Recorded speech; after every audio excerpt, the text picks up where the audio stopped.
Usiku mwema, Bwana Yesu awalinde. Kuanzia kesho tutaanza kujifunza kuanzia hema la nje mpaka sanduku la agano. Vina maana gani kiroho? Ukiwa na Yesu ndani yako, vile vitu vyote unakuwa navyo tayari, ila kwa namna gani utajua unavyo, utaanza kujifunza kuanzia kesho. Naomba uandae peni na daftari, tujifunze uhalisia wa sanduku la agano, uhalisia wa ukumbi wa nje, uhalisia wa patakatifu vilivyokuwa vinafanyika pale kupitia maandiko, neno la Mungu, na utabarikiwa. Basi usiku mwema, huku umeshakuwa usiku, tunaenda kupumzika. Kwa Bwana Yesu awatunze kwa ajili ya utukufu wake. Tuzidi kuombeana uzima.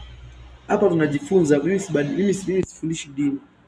Nafundisha ulielewe neno la Mungu. Na wewe utaenda ulithibitishe kwenye Biblia yako huko,